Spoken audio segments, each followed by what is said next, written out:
6 bulan dan sekarang masih di bawah BPKP ya. Ada suatu info kedepannya itu diserahkan ke dinas kabupaten masing-masing, Allah alam ya. Dan di sini juga diharapkan nanti semua guru mengikuti program ini ya, karena memang banyak manfaatnya ya. Dan di sini itu guru tetap mengajar ya. Jadi meskipun kita mengikuti program ini semacam kayak kuliah, tetapi guru juga diharapkan tetap melaksanakan kegiatan pembelajaran atau melaksanakan tugasnya di sekolah. Lanjut. Oke. Nah, supaya Bapak Ibu juga tahu ya dan tergerak untuk mengikuti, kita akan mengetahui ya di sini ada manfaat banyak sekali. Yang pertama itu jelas akan meningkatkan kompetensi sebagai pemimpin pembelajaran, yaitu berpihak pada murid. Nah, ini sesuatu yang baru sekali bagi saya. Jadi kita itu ketika mengajar itu harus berpihak pada murid. Intinya kita mengutamakan kepentingan. Kedua, yaitu mengembangkan kompetensi dalam loka karya bersama. Jadi nanti ini total ada 7 loka karya, ya. Dan itu dilaksanakan kalau yang dulu-dulu di hotel. Tapi kalau sekarang itu di sekolah yang tidak ada PP, tidak ada fasilitator, tidak ada CGP-nya, ya. Seperti itu. Nah, sekarang kalau di Magelang dilaksanakannya di SMA Negeri 1 Papayudan. Gitu. Dan agendanya itu di luar pelajaran, jadi di hari Sabtu atau Ahad ya. Selanjutnya yang ketiga ya, adanya pengalaman belajar mandiri, karena kita laksanakan secara mandiri secara daring ya, melalui LMS. Kemudian yang keempat, pengalaman belajar bersama ya dengan para guru yang lainnya, dan ini akan menambah istilahnya wawasan kita, pengalaman kita bagaimana dalam mengelola murid di sekolah. Next. Selanjutnya ya, kita juga akan mendapatkan pengalaman ini ya, bimbingan ya, karena tadi kita dibimbing oleh pengajar praktik, oleh fasilitator gitu ya. Kemudian kita juga akan mendapatkan komunitas belajar baru, ada banyak sekali ya, dan kita akan mendapatkan ilmu yang banyak sekali. Yang ketujuh, jelas ini akan mendapatkan sertifikat juga keuntungannya ya, yang setara dengan 306 jam pelajaran.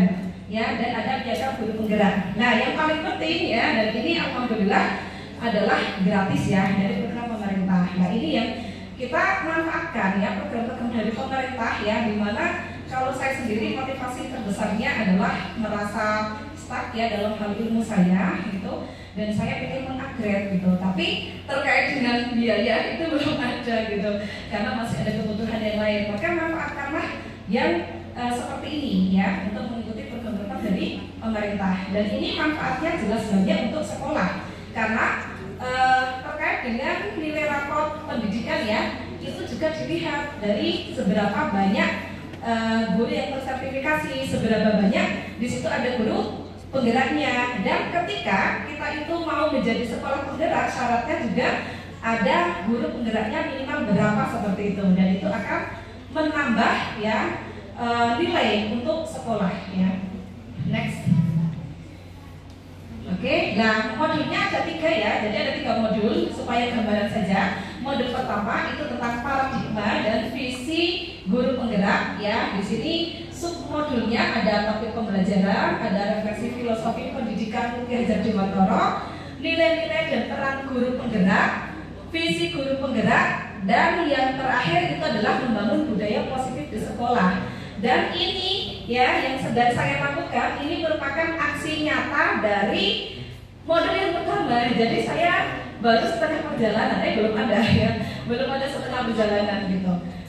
Oke, selanjutnya modul yang kedua itu praktik pembelajaran yang berpihak pada murid. Nah, ini yang pas banget yang sedang digembar-gemborkan ya, istilahnya bagaimana kita mengajar itu bisa berdiferensiasi. Nah, inilah ya di modul 2 ini yang sekarang lagi saya jalankan. Maka di sini sebabnya ada topik pembelajaran berdiferensi itu sendiri, kemudian ada pembelajaran emosional dan sosial, dan yang terakhir tentang coaching ya. Selanjutnya ya, next. Nah, modul 3-nya itu adalah pemimpin pembelajaran dalam pengembangan sekolah ya. Ada sebabnya topik pembelajaran, pengambilan keputusan sebagai pemimpin pembelajaran, kemudian pemimpin dalam pengelolaan sumber daya di sekolah, dan pengelolaan program sekolah yang nantinya harapannya berdampak besar pada murid ya. Dan ada agenda namanya konferensi ya. Ini bukan modul ya, tapi ini konferensi. Ini ada selebrasi, refleksi ya, kolaborasi dan aksi.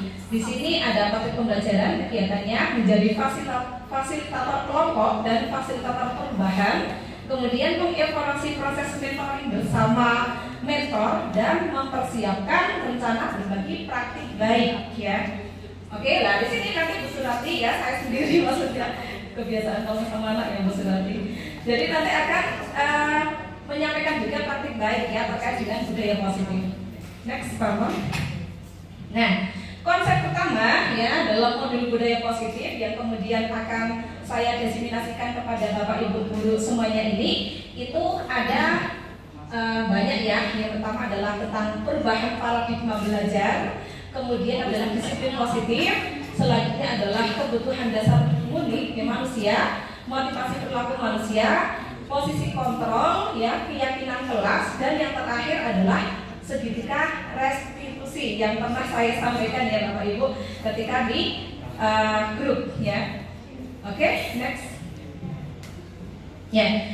Jadi pembelajaran dengan paradigma baru itu maksudnya bagaimana? Nah, maksudnya bahwa kita selama ini pendekatan pembelajarannya kan seringnya bersifat tradisional ya. Nah, di sini maksudnya bagaimana? Kita akan lebih menekankan ke pembelajaran yang aktif ya, kolaboratif dan berpusat pada murid. Titik tekannya adalah berpusat pada murid ya. Dan di sini juga menekankan pada teknologi karena kita mengajar pada anak-anak generasi Z ya.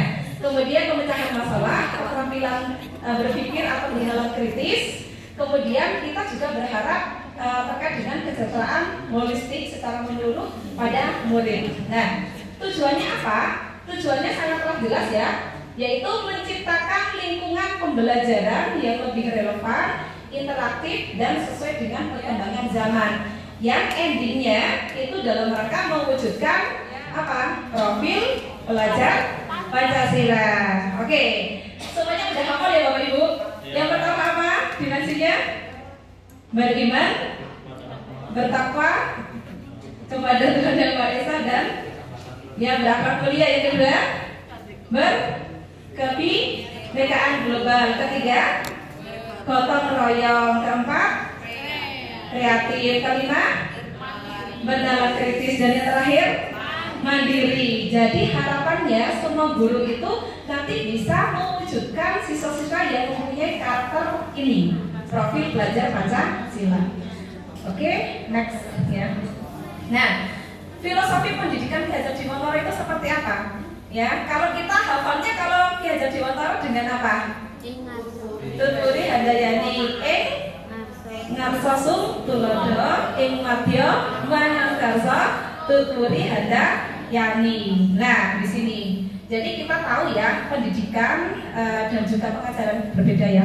Nah, di sini kalau menurut Ki Hajar Dewantara pendidikan itu adalah menuntun segala kodrat yang ada dalam murid. Kodrat di sini ada kodrat alam dan kodrat zaman, ya. Dan di sini ya kita berusaha mewujudkan keselamatan dan kebahagiaan setinggi-tingginya. Apa tadi? Kebahagiaan dan keselamatan setinggi-tingginya, ya. Baik sebagai manusia ataupun anggota masyarakat. Dan saya yakin kalau di sini ya karena Pak Ki Hajar Dewantara itu adalah seorang muslim, maka intinya bahagia, selamat dunia dan akhirat seperti yang diharapkan dari Ihsanul Fikri juga seperti itu ya. Oke, next. Nah, Bapak Ibu bisa melihat ya, Bapak Ibu yang kami hormati ya, bisa dilihat di sana ada Pak Ki Hajar Dewantara, di mana di sini beliau mengibaratkan bahwa guru itu adalah seorang petani.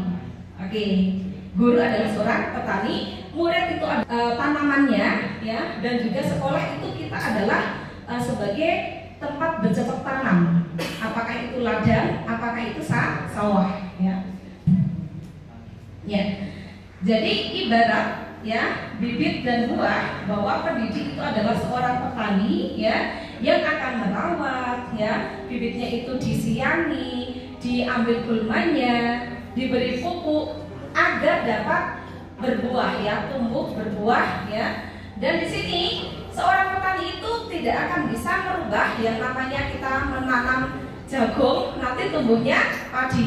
Nah, nggak akan mungkin itu. Itulah dari kodrat alam. Kodrat alam yang ada dalam diri murid yang tidak mungkin kita itu akan mengubah-ubahnya, tapi kita mengarahkan, ya, di situ. Nah, di sini ya. Jadi kita berharap ya bahwa kalau mendidik itu jelas kita akan membentuk karakter, sedangkan pengajaran lebih pada yaitu memberikan ilmu pengetahuan agar mereka mempunyai wawasan yang luas. Bisa dipahami ya Bapak Ibu bahwa pendidikan dan pengajaran itu berbeda, tapi kita melaksanakan keduanya. Oke, next. Oke, nah sekarang kita akan membahas terkait dengan disiplin positif, ya. Oke. Ya, jadi disiplin positif ya jelas akan membentuk yang namanya lingkungan budaya positif, ya. Jadi harapannya bagaimana? Guru itu dapat berperan ya, yaitu dengan menjadi pemimpin pembelajaran yang dapat menumbuh kembangkan budaya positif untuk membentuk lingkungan sekolah yang aman, nyaman, ya, sehingga para peserta didik atau murid itu dia bisa mengembangkan potensinya, ya, yang ada dalam dirinya. Nah, itu ya harapannya seperti itu. Nah, dan di sini ya kita juga berharap dapat mewujudkan profil pelajar Pancasila tadi. Nah, di sini disiplin diri itu diharapkan benar-benar ada motivasi diri dalam murid. Jadi bukan kemudian kita yang menyuruh begitu, tapi hadir dari diri sendiri atau adanya motivasi intrinsik, ya. Maka Kak Hadi mengatakan ya bahwa murid yang merdeka adalah murid yang mampu memerintah dan mendisiplinkan dirinya sendiri, bukan diperintah atau didisiplinkan oleh orang lain. Ya, maka ketika kemarin ya saya melihat ada si Malik ya, putranya Ustaz Mas juga, ketika tiba-tiba di kelas di ruang guru apa, Ibu saya mau belajar lagi, Masya Allah. Lah harapannya seperti itu ya. Jadi harapannya yang namanya murid itu dia yang istilahnya pengen ya, gitu dan sadar. Oke, next. Nah, apa sih urgensi kita itu menciptakan suasana positif di sekolah? Nah, jadi apabila kita tadi ibaratkan ya bahwa murid kita adalah biji, padi atau jagung atau kurma ataupun yang lain.